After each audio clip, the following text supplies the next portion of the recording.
for the City Council meeting and public hearing of August 28th, 2023. I'll note for the record that all members of council are present and accounted for. And as always, we begin with the Pledge of Allegiance. So if you're able, please stand and join us.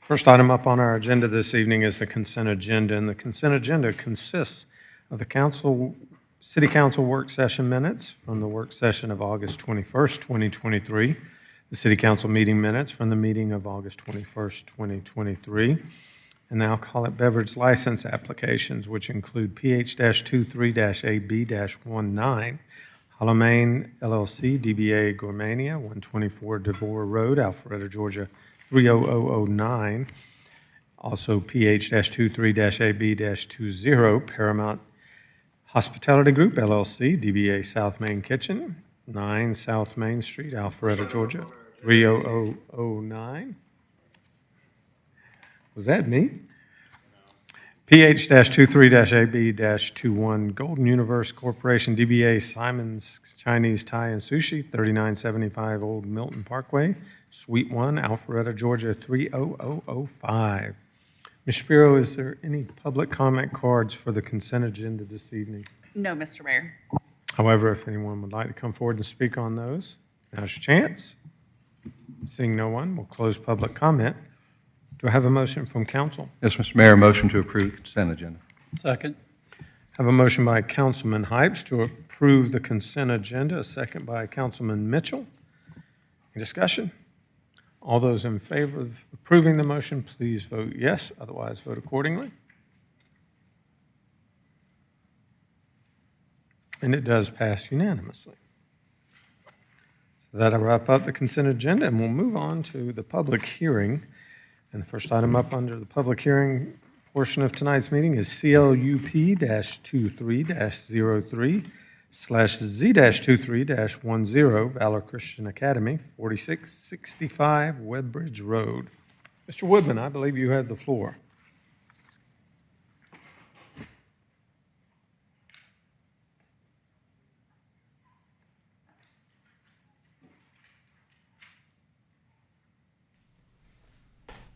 Thank you, Mayor and Council. The item before you this evening is a request from Valor Christian Academy requesting a comprehensive land use plan amendment and rezoning to allow an academic school in an existing building previously used as a daycare center. Valor Christian Academy is expanding their campus for a pre-K through first grade school. They're requesting a comprehensive land use plan amendment from low-density residential to public institutional education, and a rezoning from AG agriculture to SU special use. I do have the location map on the overhead. The property is located at 4665 Webbridge Road. That's the south side of Webbridge Road, just east of Webbridge Way.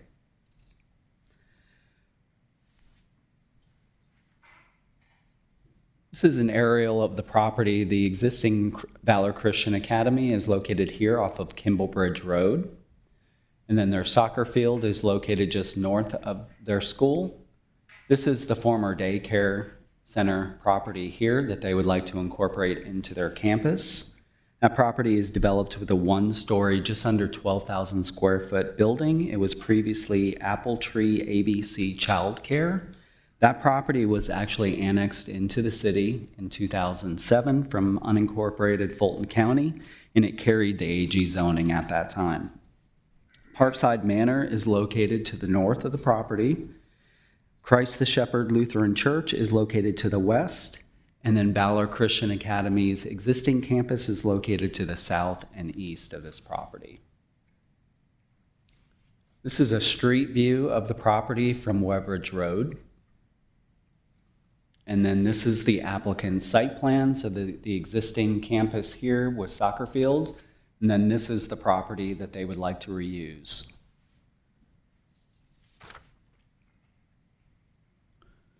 As mentioned, the building on the property is just under 12,000 square feet. The building will remain. The parking area will remain. That parking area consists of 42 parking spaces. The UDC requires 20 parking spaces based on the 11 classrooms within this building and 4 administrative offices. The applicant is looking to reuse the existing building. They're not proposing any additions to the building. They will be making a variety of interior improvements, including addition of a fire sprinkling system, modification to the fire alarm system, ADA bathroom improvements, and miscellaneous interior improvements to lay out the floor plan, including the classrooms and offices. Property, the existing building is set back about a little less than 140 feet from Woodbridge Road, and there is a dedicated pickup and drop-off lane in front of the existing building. Of course, looking at the review criteria for a comprehensive land use plan amendment and rezoning, we do believe that the request is consistent with the surrounding development pattern. We do see primarily, the properties are primarily developed with similar institutional uses, so schools and churches. If approved, we are recommending landscape improvements and screening of any play areas from the road.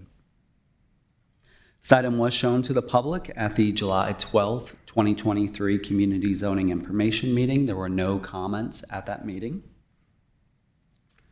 The item was considered by the Planning Commission on August 3rd. There were no public comments at that meeting. Planning Commission did recommend approval, subject to staff's recommended conditions, but they did remove condition number 5 at the request of the applicant. Condition 5 requested a double row of shrubs to screen the parking lot from Woodbridge Road. Again, this is a street view. We were just trying to enforce a code requirement that is in our code. There are existing trees along the frontage of the property, but we also do require shrubs to screen the parking lot from the road. And so we did recommend a condition number 5 requiring that double row of shrubs. The applicant did have some safety concerns with that. They wanted a clear line of sight of the property from the road, and Planning Commission ultimately did remove that condition. They did recommend unanimous approval of the applicant's request subject to 4 conditions, and I'll quickly read those. Condition 1 is the site plan specific condition rezoning the property to SU special use and tying it to site plan by Total Site Solutions dated 3/16/23. Condition 2 changes the future land use designation of the property to public institutional education. 4 requires screening of outdoor play areas from the public right-of-way. And condition 3 required outdoor play areas being screened from the public right-of-way. Condition 4, developer shall assess site landscaping and replace missing, dead, or dying landscape materials approved by staff. And then after Planning Commission did have a conversation with the Director of Public Works, and he did request that a condition be added, and I will read that condition. There shall be no vehicular connection between Woodbridge Road and Kimblebridge Road through the subject property. And that concludes the presentation. If you have questions, I'm happy to answer those. Do we have any questions for Mr. Woodman on this item? Thanks, sir. Would the applicant like to come forward at this time?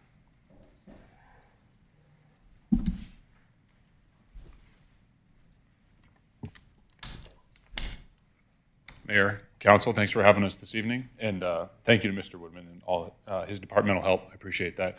My name is Phil Van Gelder. I have the privilege and responsibility of being the chairman of the board for Valor Christian Academy. I'm joined by our head of school tonight, Jennifer Gasly, who you'll hear from in just a minute.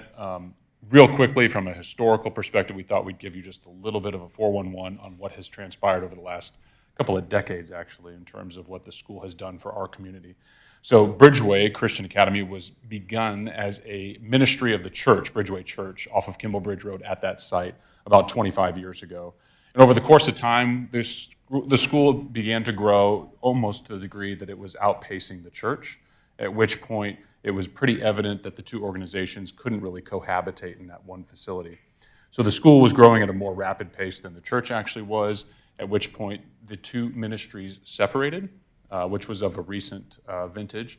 And over the course of that separation, it freed us up to try and diversify our product offering just a little bit, which is when we merged with Legacy Community Academy, who used to be located over near the Ferrari dealership in Alpharetta. And when that happened, it doubled the size of our community, and probably more importantly, offered a really unique educational opportunity for us in the area.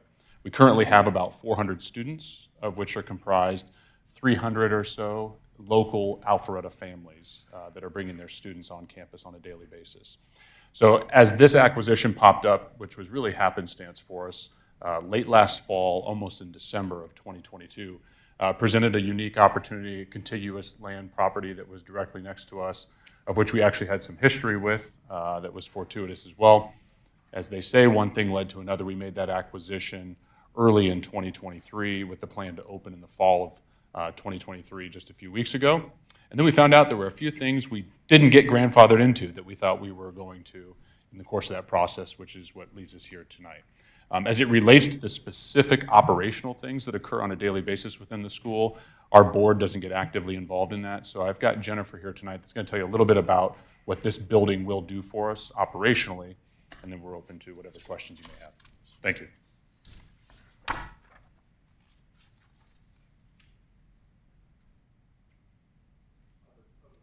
Oh, great, thank you.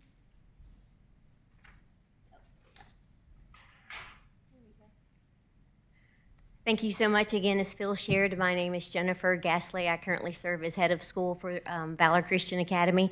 I've been a part of that organization for almost 20-something years, and I add that caveat because I started as a parent when my children were in kindergarten and in second grade, and they are now 30 and 28. So I've been around a long time, and I've seen a lot transition on that piece of property. But before I share some of that, I just want to thank Michael and his team. I shared at our last meeting. They did not teach me how to rezone a building at head of school, and so his team has been instrumental in helping us to understand this process, and we're just thankful that there are people like him working for the city of Alpharetta that can come alongside and show us how this all takes place and what this process looks like. So I just want you guys to know he's been great. So who are we? As Phil shared, we merged with a hybrid school in 2020. And what we recognize is in Alpharetta, the needs of students have shifted, and COVID really brought that to light. And what we recognize is not every single student learns the same. And so our aim is to provide an atmosphere and an environment for students to learn who need something different. And we call those modes of instruction. So within our current address, a student can come and they can do hybrid education, which means they're on campus 2, 3, or 4 days a week, and then their parents are co-teachers with us at home on those alternative days. They can also come and experience traditional 5-day-week education, which is what most of us are familiar with, and that's your typical brick and mortar mode. We also offer a full virtual school, and we are broadening our horizons. We actually have 2 families that are participating in our virtual program that want to go live in Dubai for a year. We have several missionary families who serve in the country of Niger. And as you know, there was a recent coup, and so they've reached out to us, and we are able to partner with those families and offer them an educational option while they're here in the States waiting to go back there. And then we also want to partner with homeschool families. We recognize is that when you're homeschool, you still want community. And so we want to be a place where those families can come, and so that program is called Anchor. Their students are welcome to participate in our athletics, but they also can glean information from our teachers and the educational process that we have. We love being a part of the city of Alpharetta. We have a program that our servant leadership team, that they can come and serve. And so we actively serve at Avalon. We are part of a program through there. We've worked with the city in with the Rotary Club and have served through that. We have worked and served at the Christmas tree lighting when we had that. And so what we recognize is that we are a part of this community that is Alpharetta. Our aim is not to be a huge school because it's really difficult to partner with parents if you're just so big. And so, but what this building does for us is it allows us to provide age-appropriate spaces. And so our aim is to move our preschool, kindergarten, and first grade to this building. And then the current building that we have is 3 floors. And so the bottom floor will be 2nd through 5th grade, second floor will be our middle school, and then the top floor will be our high school. And as Phil shared with you, we are hitting right at about 400 students this year, and every single square inch of our building is being used.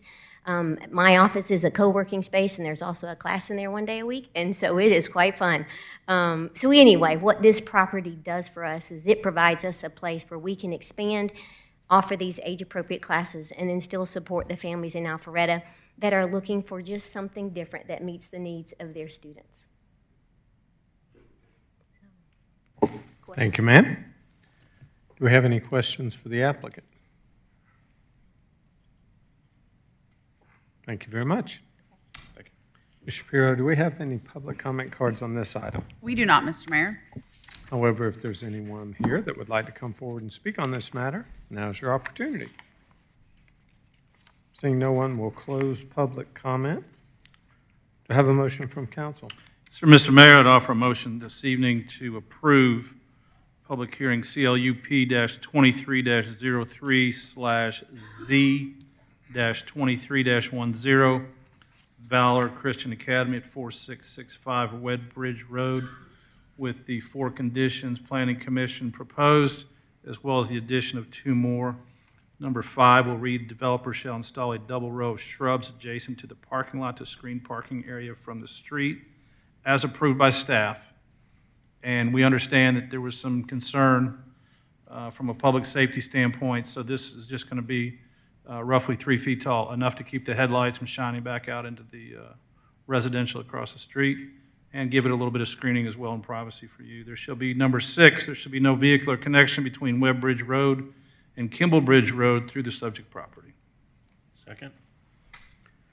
We have a motion by Mayor Pro Tem Merkel and a second by Councilman Dorito, and that was to approve CLUP-23-03/Z-23-10 Valor Christian Academy as outlined by Mayor Pro Tem.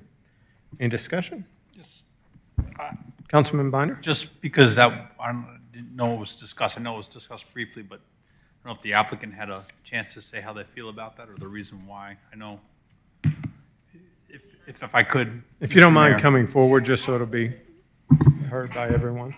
So I apologize, because the item number 5 had been taken off, and then we were told that it might be, I was not clear with that. And so item number 5 has been put back on for the shrub part? Okay. Yes. So again, I will share with you what we shared the last time. So there was a shooting that took place in Nashville, and that shooting took place the week before we announced this building to our families. And it really hit home with us. And hear me, any school shooting is horrendous, but this particular one really hit home because it happened at a Christian school. And we are not immune, but it really hit our parents differently. And as a part of that and as a response to that, we had a site assessment done, and it was under a recommendation that we remove hedges because hedges provide a place for someone who has malintent to hide. And we took that seriously. And hear us, we want to comply with the city of Alpharetta. Like I shared, we love being a part of this community. But I would ask again that that stipulation be removed. We have already taken the precautions to make sure that there is no playground equipment viewed from the street. That building sat there for 17 years with playground equipment on both sides, and we have already removed all of that, so there is no playground equipment. We've already proactively gone in and cleaned up shrubs, and there were 17 tree stumps around that property.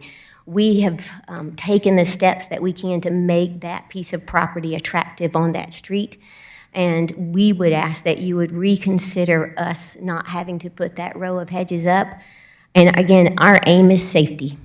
We have gone through the process of putting an entire sprinkler system for that building. And the code that I have here, when you are sprinklering and making a system fire safe for a school, it's different from a commercial building. There are different requirements for a school. And so we are asking that you would take a consideration for this row of hedges because of who we are, because it's our smallest children. It's our 3-year-olds, our 4-year-olds, our 5-year-olds, and our 6-year-olds. And they're smaller than that 3-foot hedge. And we would just ask that you would reconsider that particular code because of who's in that building and the precautions that we have taken. And that is what we would ask that you would consider. Jason's got a question. Councilman Bonner. I appreciate you bringing that up. I've learned to know what I know and try to understand what I don't know, and not seeing that safety report. And I take it seriously too. I got 3 kids in elementary age, and almost every day I think about it. Would you be willing to say that it's our preference that we the 3-foot shrubs, but work with police and community development? Because I don't feel too comfortable on the dais saying I agree with you on the security protocol versus what Chief tells me, and same thing with the community development. So would that be something that would be so that we could pass it, but you understand our preference, but then work with the chief of police and his staff and community development? Because I'm going to go with what he says.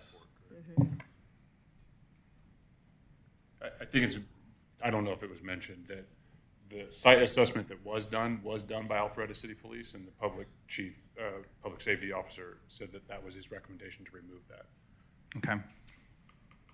Can I add something to that? Mayor Pro Tem? Phil, I do understand that, and when we went and discussed it afterwards, they approached that with a blank slate. I mean, that would have been the same if you would have been in a warehouse or any other building. Just it wasn't school specific as much as it was. I was told on that. I'm fine with tabling it, but that just means it doesn't pass, and y'all can get with staff and work it out and bring it back up in September, October, whenever they've got another position, and I'm fine with that if you'd prefer that. Because I'm either going to need to approve what I've just proposed tonight or take a vote on it at least. So it'll either pass or it'll fail, or it can be tabled and you can, like I said, work it out with staff. Because I was told by staff that you all understood or knew about this, so I apologize if that's not the case. We were told that it would be put back on, but we thought that there was still opportunity for us to have a conversation with you to have it taken back off. This isn't the place to do that, I'm afraid. So I want to help you. If you want me to pull my recommendation back, I can pull it back and table it. Y'all can work it out with staff and come up with a final conclusion. Otherwise, I think tonight, based on what we're looking at, based on where it's located and based on your neighbors, 3 feet is enough to, not even as high as that chair behind you, but it's also enough to keep headlights from shining out into neighboring properties.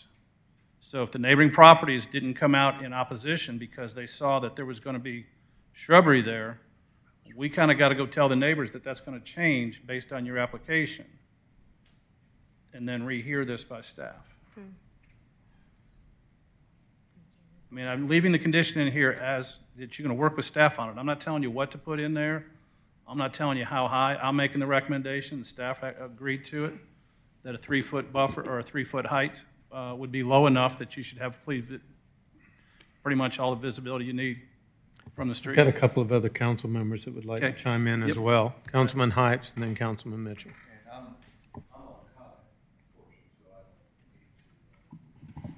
But we're in the comment. Now's your time to comment. Yes. So I'm hearing the justification for the shrubbery is to block headlights from the parking lot. And apparently there's been a preschool there or a daycare center there with the same parking configuration for 15 plus years. And so whatever the problem would be in the future, you would think it would be in the past. I mean, there's no change in condition here. I'm looking at Google Maps and I'm looking at the parking of the daycare center. So this would actually be a change in conditions that would improve blocking the headlights to across the street versus what they've always been accustomed to. And then I go to the street view and I look across the street to where the subdivision is, and what do you call those? Leland cypresses, thank you. There's Leland cypresses blocking the subdivision across the street from the parking lot that has never had any shrubs. that we want to put shrubs in to block the headlights that would go into the Leland cypresses. So I'd like to balance out whatever information you have about security with the justification being we want to block headlights, where there's never been anything blocking headlights before except for the existing Leland cypresses that are across the street. So that's my comment. I'd like to know why we want to do that. Councilman Mitchell? That was a comment, it wasn't a question. We'll Okay. go back to questions once we get Okay. everybody's comment. That's fine. Okay. I would like to remove that condition. I don't think a preschool, you're not going to meet at night, are you? Where you're requiring a lot of headlights. And the fact that it's not been there and the neighborhoods have not complained, the neighborhood has not complained to my knowledge. I think this is a good one, especially in light of things that have gone on around the country in light of safety at any school.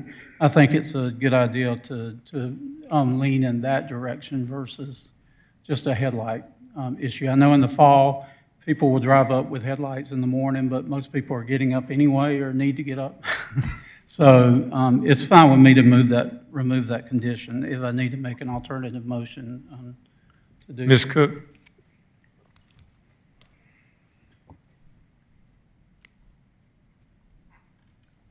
Thank you, Mayor. I was just going to add that the reason it doesn't have shrubs is because it was built in Fulton County. They don't require parking lot screening, so that's just what I was going to add as to why it wasn't previously installed. Thank you. Can I, Councilman Binder? Director Cook, on that one? I go by there at least twice a week to Webb Bridge. There's not much screening along that street anyways. Like the post office is not screened. Well, true, with right, the and post then office. a lot of the other lots are not screened. So City of Alpharetta requires screening of parking lots, but in Fulton County, they do not require that. So we have a lot of properties that are annexed or brought into the city, and it's usually something we add since the city does require that. You'll also see schools like Gwinnett Tech. They didn't install theirs because they're not required, they're exempt if they're a public school. So, but we do require any commercial properties in the city to screen the parking lot. And usually, we have higher requirements, but we had recommended on this one that they be a maximum of 3 feet high. And that's really, it's besides just screening the lights, it also helps with stormwater control, of course, and then it also helps just to screen parking lots. But with this one, we did recommend a lower height. Just to clarify, you said the shrubs would have to be a maximum of 3 feet? That's what we were recommending for this particular site, which is different from our usual recommendations, because our usual recommendations, they have to be 3 feet at time of planting. Here, we're recommending that it's a species that gets a maximum of 3 feet in height. Okay, thank you. Yes. So we currently have a motion. Councilman Will? Based on that, Kathy, does that mean we could put in a ground shrub maximum that would grow to about a foot high? Yeah, they could be, it could be a species. That we can comply with regulation and still put in a Yes. little tiny thing so Yes. we're legal? And that's really what that condition does. Yeah, y'all with me there? Yeah, Up to Yeah. 3 means it can be this tall, yeah. Or 2 feet? up to 3. And that's what 1 we inch to thought 3. was a good recommendation, a species maximum of 3.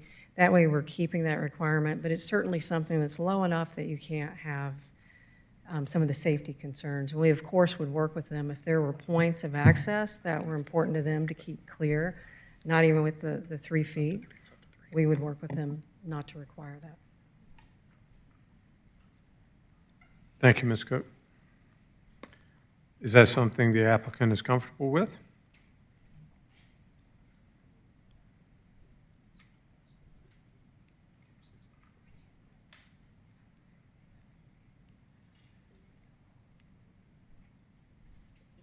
Is there a width requirement along that, or is it just the height element of it? Not getting into botany here, but We'll ask the professional to be very specific. So with this particular, the maximum of the 3 feet, we would also look to see what trees are existing, because there's a lot of tree canopy, so you can't put a lot of those shrubs within that tree canopy, because it's just going to kill the roots of the trees.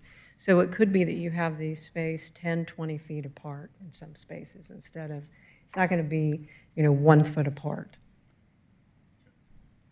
And I saw in the pictures, of course, there's a lot of trees along the roadway, so we would not require within that critical root zone of all of those trees.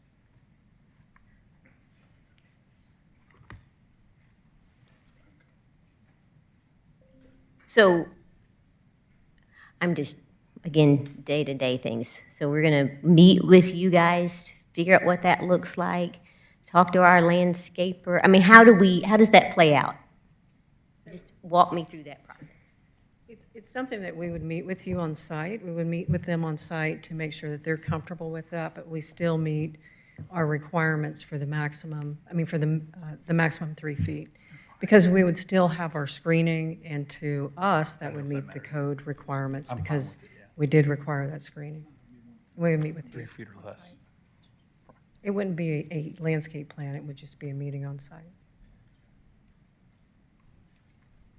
Councilman Will? Just so y'all are clear on what has been said here. Okay, I want to make this real clear, because you got a good deal here. You can put in a 1 foot tall juniper every 10 feet, okay? That satisfies the requirement and still gives you what you want, and this thing gets passed tonight. I live with 4 women. I need to make sure very clearly that we understand what it is that we're committing to, so that was helpful. Thank you. You got it? Yes. Okay. I don't guess a lot. I Got it. try and make sure it's clear. But do we have to have that planted before we can move into that building? No, okay. You can get a landscape, yeah. There's certain times of year you don't want to plant, and they'll give you with a small bond, you can delay it till whenever it needs to be done.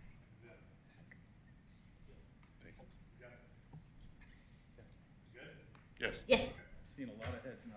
Thank you very much. we're new here. Thank you. So we do have a motion to approve as outlined by Mayor Pro Tem Merkel and seconded by Councilman Dorito. Any further discussion? I would make an amendment to number 5, to be noted as it was presented. To be noted as presented tonight, not to exceed 3 feet. I'll accept that change. Everyone clear on that adjustment to the conditions? All those in favor, please vote yes, otherwise accordingly.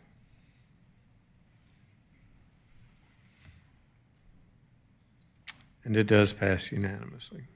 Congratulations.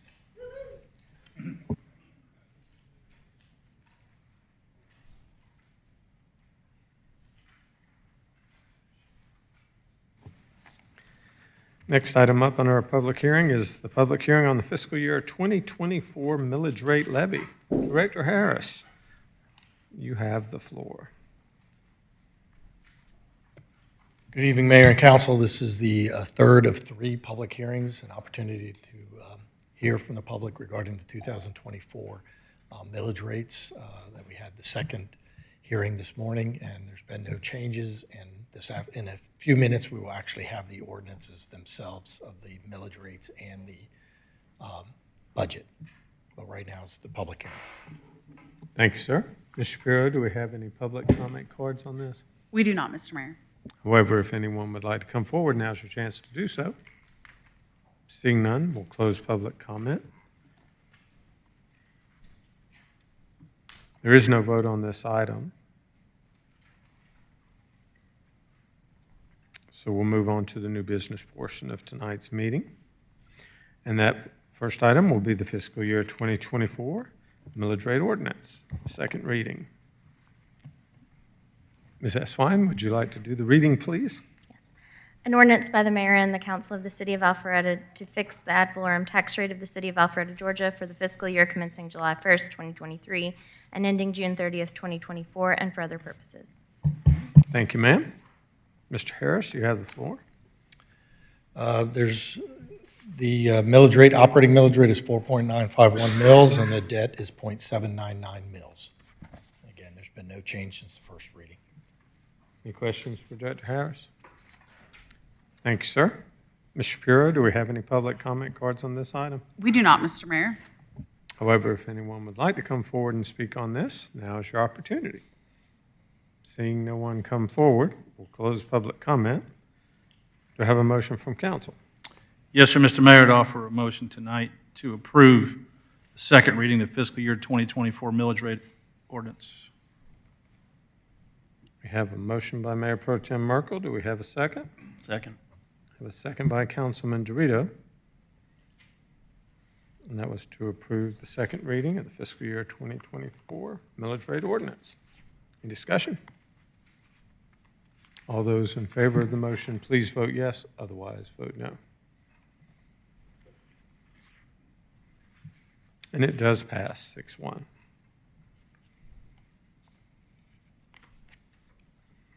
Next item up is the fiscal year 2024 budget amendment ordinance. This is also the second reading. Ms. Eswine, would you mind reading that? An ordinance by the mayor and the council of the city of Alpharetta, Georgia, to adopt a fiscal 2024 budget amendment for certain funds of the city of Alpharetta, Georgia, appropriating the amount shown in each budget as expenditures, adopting the item of revenue anticipation, prohibiting expenditures to exceed appropriations, and prohibiting expenditures to exceed actual funding available. Thank you, ma'am. Director Harris, you have the Yes, floor. Mayor and Council, this is amending the budget for $1,795,000 for additional revenues of property taxes as a result of the digest we received from the county. There's been no changes since the first reading of this ordinance on where the funds are going. Thanks, sir. Ms. Shapiro, do we have any public comment cards? We do not, Mr. Mayor. However, if anyone would like to come forward and speak on this item, now's your chance. Seeing none, we'll close public comment. Do I have a motion from council? Yes, sir, Mr. Mayor, I'd offer a motion tonight to approve the second reading of the fiscal year 2024 budget amendment ordinance presented to us tonight. I have a motion by Mayor Pro Tem Merkel and a second by Councilman Will, and that was to approve the second reading of the fiscal year 2024 budget amendment ordinance. Any discussion? All those in favor of the motion to approve, please vote yes. Otherwise, vote no. And that also passes 6-1. Next item will be our text amendments for the ethics ordinance. This is also the second reading. An ordinance to amend Article 5 of Chapter 2, Code of Ethics and Conduct of the Code of the City of Alpharetta, Georgia, to amend requirements for the filing of ethics complaints, to provide for the composition of the Ethics Board, to provide operating procedures for the Ethics Board, to establish procedures for processing ethics complaints, to provide for disciplinary action, to provide for penalties for the wrongful use of an ethics complaint, to provide for attorney's fees, to repeal conflicting provisions, to provide for an effective date, and for other purposes. Mayor and Council, there have been no changes since the first reading of the ethics ordinance. Thank you, Ms. Eswine. Does anyone have any questions about this? Ms. Shapiro, do we have any public comment cards on this item? We do not, Mr. Mayor. However, if there is any public here that would like to come forward, now's your chance. Seeing none, I'll close public comment. To have a motion from council. Yes, Mr. Mayor, I make a motion that council approve the ethics ordinance as read by City Attorney Eswine. We have a motion by Councilman Hypes. I believe that was Councilman Binder. That was the second. Any discussion? All those in favor, please vote yes. Otherwise, vote accordingly.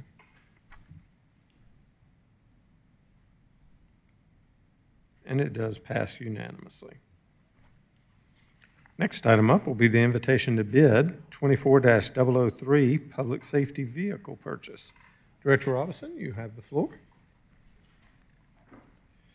Good evening, Mayor and Council. As you all know, for the last several years, we've been adhering to an annual vehicle replacement program. Works very well, thanks to Tom and Sean and Sergeant Robinson, who oversees our fleet and his team. It's been pretty seamless over the years. We are going to be recommending a change due to some issues I'll share with you in just a minute regarding not only the types of vehicles that we purchase, but also where we purchase those vehicles from.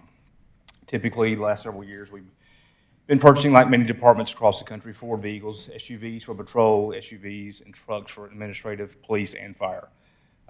We need to change that for a couple of reasons. Number one, it's taking a ridiculous amount of time to get the vehicles that we order. I'll give you 2 quick examples. We placed an order for 6 Ford SUVs and 2 trucks in April of 2022. We just got those SUVs 2 weeks ago, and we're still waiting on the trucks. And one of the trucks we ordered specifically, we were told, don't even think about it. We don't know when there's even going to be one available. And then, of course, once we get those, there's still a process. It takes time to get those upfitted. So we have a major supply chain issue, obviously. Also seen in August of 2022, a year ago. We ordered 26 more SUVs and have not gotten any of those, and we are now being told it will be sometime in 2024 before we can receive those vehicles. And by the way, anytime we have a delay like that and the prices go up, we absorb those prices as well. Secondly, we have typically purchased all the same type of vehicles, which is pretty common in our profession, pursuit-rated police package SUVs, including for administrative staff. And due to the above-mentioned supply chain issues, overall cost increase that we're all seeing, and also us trying to attempt a strategy to make this better and to utilize some administrative vehicles in a different way, different sizes, different needs, and trying to avoid, in some of those cases, not even needing a police package vehicle.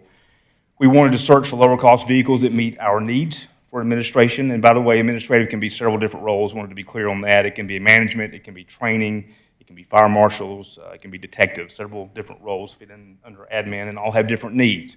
Most of those still have upfitting needs of some kind, but not necessarily the kind that we've always utilized in the past that was the same across the board. So we feel like we can save money by not only changing the type of vehicles we purchase for these kind of needs, but also how we upfit the vehicles. So understanding, I believe that we need to get away from Ford regarding all vehicle purchases because of the supply chain issues and looking at more cost-effective options. Sergeant Robinson and his team have done a great job and found some GM models that fit the bill for these specific admin needs. These are not on state contract. And we went through a bid process, and Carl Black won the bid. And we can get the vehicles cheaper and much quicker than purchasing vehicles on state contract. Literally, we can pick some up this week if it's approved tonight, and others typically take 3 or 4 months to get in from GM and Chevy products, these being GM, of course.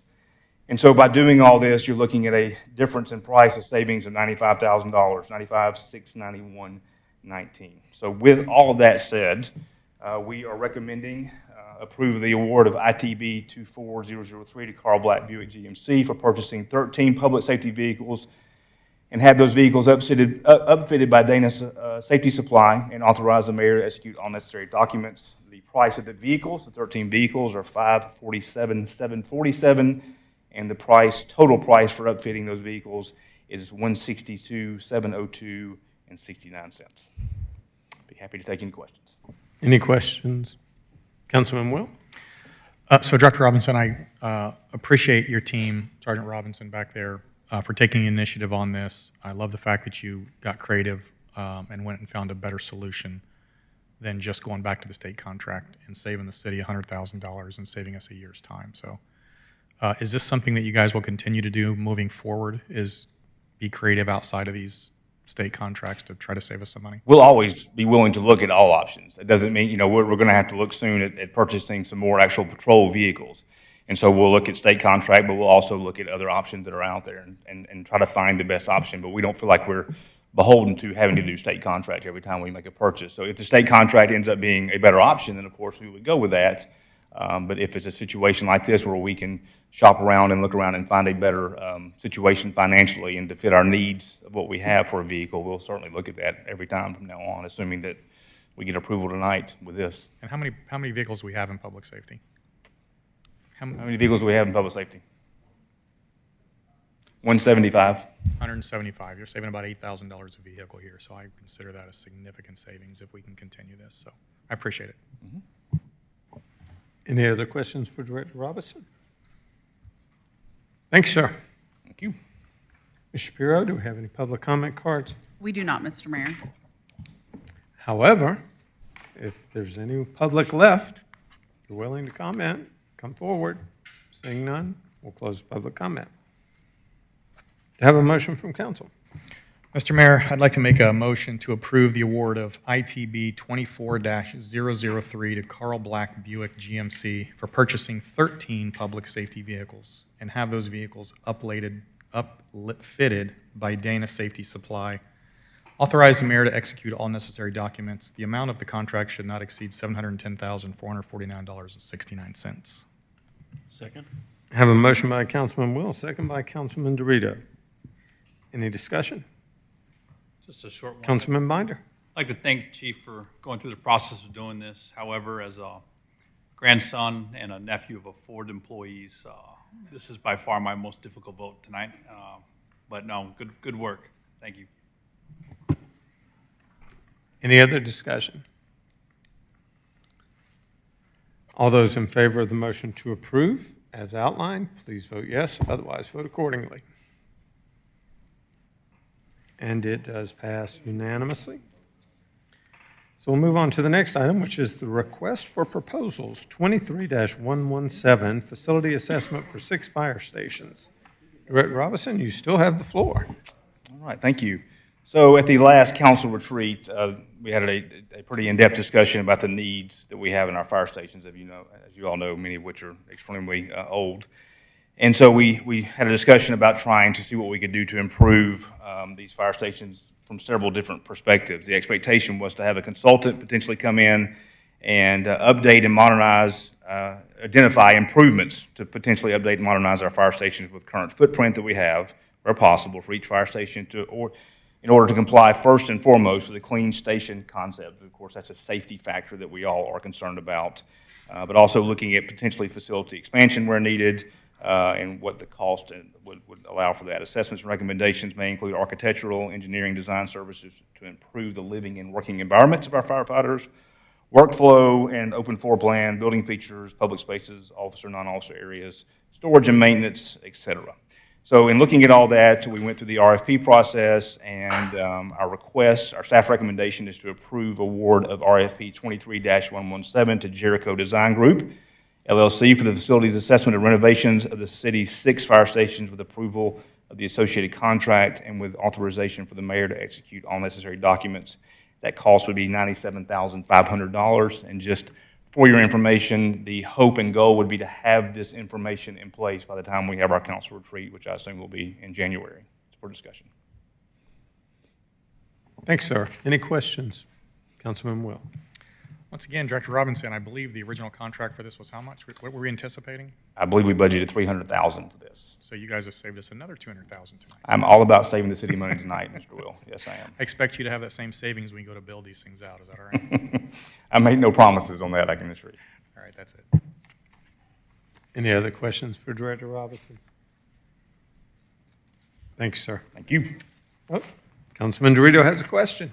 Director Robinson, sorry, real quick question. No problem.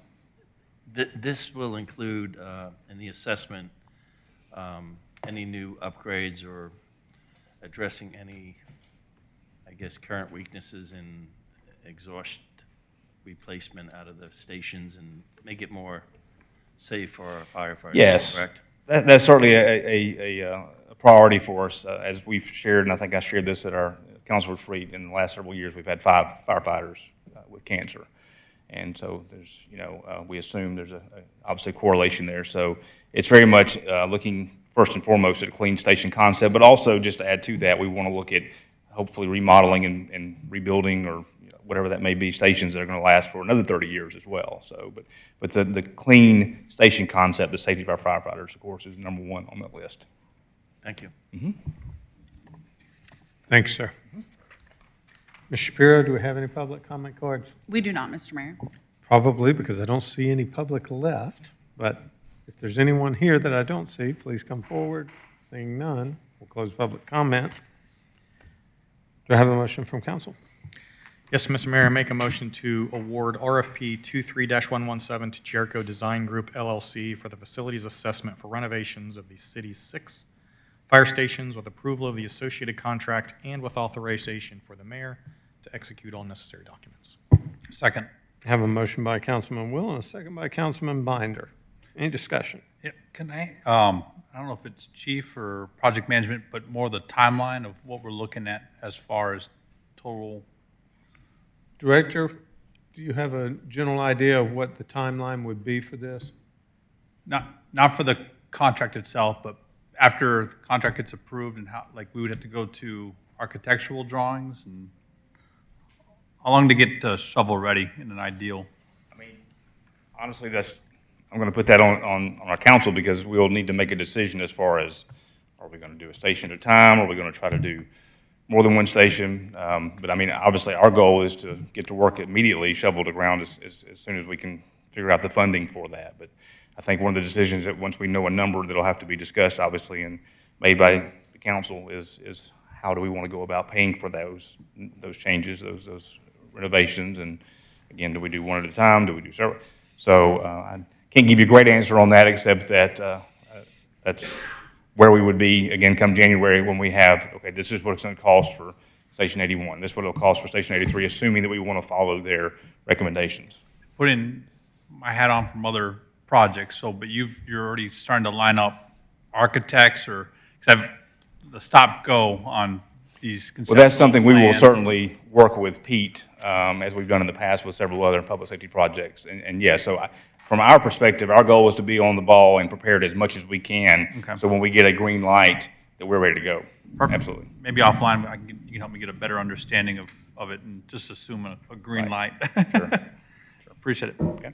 So if I understood your statement earlier, your goal is to have all of that done, including projected costs for whatever recommendations are. They're telling us by By December. our retreat. Yes, we've made it clear to them we would really like to have this done by the time we have our retreat, mid to late January. And so they're telling us the goal is by the end of December to have all this. And assuming that the numbers are going to dictate what can be done, it's important to have the numbers. Yes, absolutely. That's the goal. Yes, sir. Thanks, sir. Mm-hmm. Councilman Mitchell. That raised a question for me. Given the fact that we don't know the cost yet, can you also have the analyst rank the fire stations in order of which one he feels like needs to be done Oh, first? absolutely. I think that'll be part, when you say that'll be part of the assessment, it'll be which one, if we're going to have to rank, which one's going to be in need of it the soonest. The work That to would be done. certainly help us Absolutely. in trying to prioritize. Yes, that'll be funding. part of the process. All right, thank you. Any other questions for Director Robinson? Thank you again, and thank you to your team for getting this pulled through. So we have a motion and a second. Everyone clear on the motion to approve? All those in favor, please vote yes. And it does pass unanimously. Next item up will be the purchase approval of Microsoft Enterprise Agreement for Software Services with Dell Marketing. Director Montgomery, you have the floor.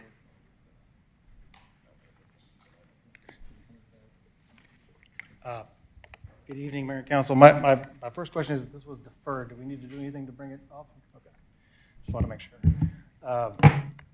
So, I don't think it was deferred, don't we call it? No, we deferred it to this meeting, but there's not any action of the council to be able to hear it. It was just advertised for this meeting, so we're fine to proceed. Perfect, thank you. I'm going to connect to my laptop real quick here, just because on Tuesday, everybody can hear me. After the meeting on Monday night, Tuesday, we came back and reached out, sort of did two separate things. We reached out to Dell and Microsoft to identify, how the licensing works, so to try to answer some of these questions on what can be renewed monthly, what can be renewed yearly. The answer to the question is it depends on the line item within the enterprise agreement. For many years, the enterprise agreement was a 3-year agreement, and you bought licenses for, for those 3 years, and the licenses could not be removed. That is the case for the top half or so of the items that we're purchasing. They're infrastructure items. You buy these 3 years at a time to get the best possible price. We have no expectation that these numbers will change at all over the next 3 years. We're looking at servers and whatnot. That's fairly steady, and we expect it to stay that way. The change came on sort of the items that we talked about last week, which were the 365 items, the Office 365 and the Microsoft 365 items. Those are actually billed, they're a subscription model, so when we buy them as part of the EA, they can be added and removed on a yearly basis. So we buy those licenses on a yearly basis now. So we make adjustments for changes that may happen based on, based on a year. We also asked about doing a month-to-month program for those folks that work short-term or temporary service, and we can do that. That's something that they have made an exception for us and local governments to be able to do, to add monthly licensing for us. So we will begin that process. That is a contract that is outside of the enterprise agreement. Initial assessments of that show that we don't have to buy anything we think immediately, but as those needs come up and as we continue to assess our internal who's doing what, we will adjust that as we go along. And so that's the first thing. We educate ourselves a little better on what the Microsoft agreement entails, how it's changed since the last time. The other thing we did is begin to reach out and look at our licensing. Now, we had 2 days to do this.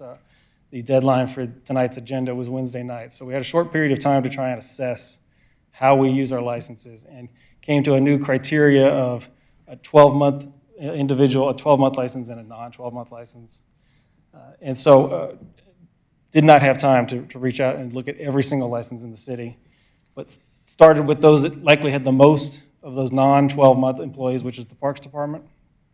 And want to acknowledge Christine Young and Lindsay Pritchard, and they were a big help on Tuesday and Wednesday to really help us identify those folks. And so as we talk to finance to see about what's potentially coming over the next couple of months, we have a number of new positions that were approved in the budget that haven't been filled yet. They will take up a license. We came down to a reduction of 28 licenses of our Microsoft 365 G3 level licenses. Based on the count that I have as of Friday, that would leave us with 4 unassigned licenses. And so I think that hopefully fits us within where we're trying to be with this. I fully expect that there will be times when we use those 4 licenses. As we go into year 2, we'll now have a much bigger set of months that we can start to look and see the flow of how we use these licenses and make adjustments there as well. So I would expect actually that we may see the numbers go up or down. We don't really know what will happen here in year 2, but we know that we can make changes in year 2, which is important. So with that, I don't have anything else unless there's other questions. We have any other questions? Councilman Will? Adam, thank you for going through this exercise. Yeah. I'm going to assume Friday all of our emails aren't going to get turned off. We got that fixed. Well, if we can get it signed tonight. I'll be Assuming honest. it passes. I did bring paper copies this afternoon about 4 o'clock. We did get the contract, the updated contract. So you may notice in the agenda that we included the original contract with a notation that the numbers will change. We've gotten that final one that'll be what the mayor potentially signs tonight. So if you want a copy of that, I can provide a copy for you. But it shows essentially what you're seeing here on the screen. There's now 110 licenses. And All right, and it saves us about 11 grand, so I appreciate the work. Thank you. My pleasure. Any other questions for Director Montgomery? Thank you, sir. Ms. Shapiro, do we have any public comment cards? We do not, Mr. Mayor. We have no public, so I'll close public comment. Do I have a motion from council?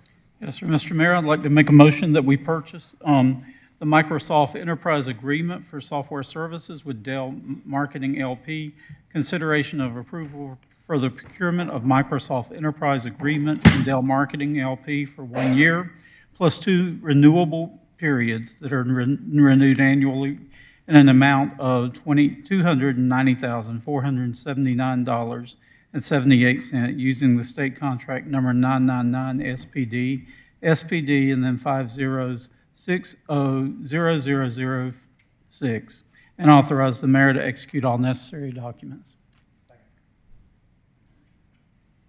We have a motion by Councilman Mitchell, a second by Councilman Will. Any discussion? I'd just like to say, Adam, thank you for sharpening the pencil, and I'm assuming that you've worked with Tom to figure out how to make that work within the accounting range, and keeping, is that correct? That is correct, All right. yes, yes. All right, so thank you so much, and Tom and Sean, thank you all.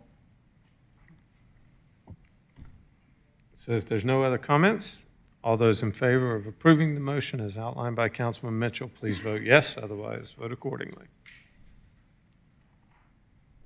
And it does pass unanimously.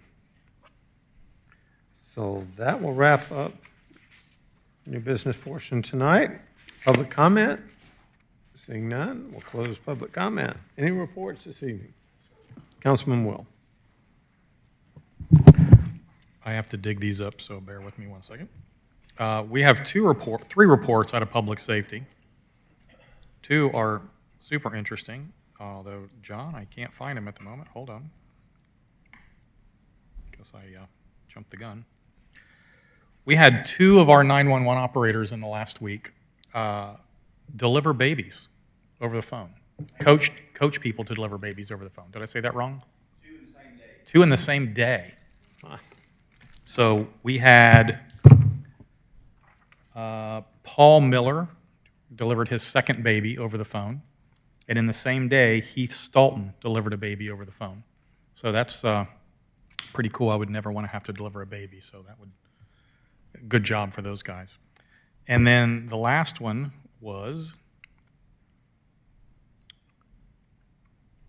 Captain John Roach is retiring as a captain in the fire department after 24 years of service. I just wanted to recognize Captain Roach. He's married, he's got 2 kids. He is a Marine because once a Marine, always a Marine. Served for 8 years and left the military with the rank of sergeant. So congratulations to Captain Roach for a career with Alpharetta. Wish him the best of luck.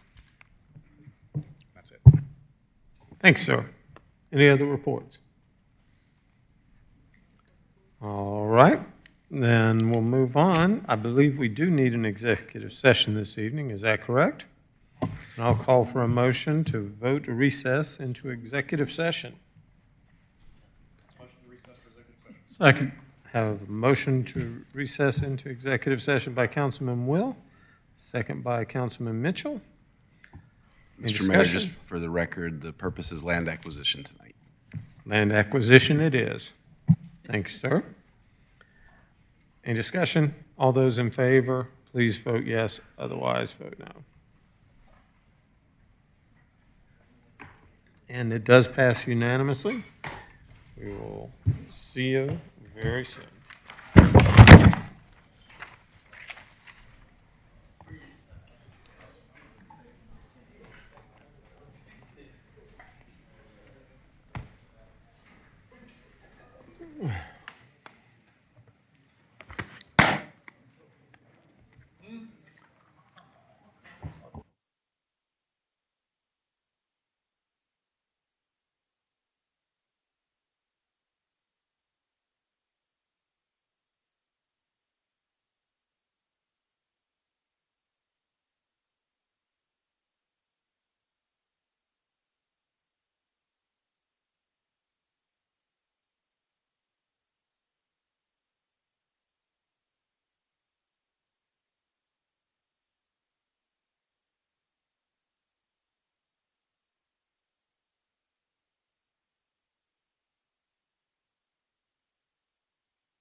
So do we have a motion to adjourn the meeting? We have to. Mayor, we got to vote twice to okay. We adjourned to reconvene. Now we need a motion to reconvene. Second. Mayor Pro Tem, we have, I never heard your motion. I was talking. Okay, so motion by Councilman Height, second by Mayor Pro Tem. Motion to adjourn the meeting. Now we need a motion to, well, first we got to vote on reconvening. Oh, sorry. All those in favor of reconvening, please vote yes. And we are reconvened. Now do I have a motion to adjourn? Motion to adjourn the meeting. Motion by Councilman Mitchell to adjourn, second by Councilman Will. All those in favor, please vote yes.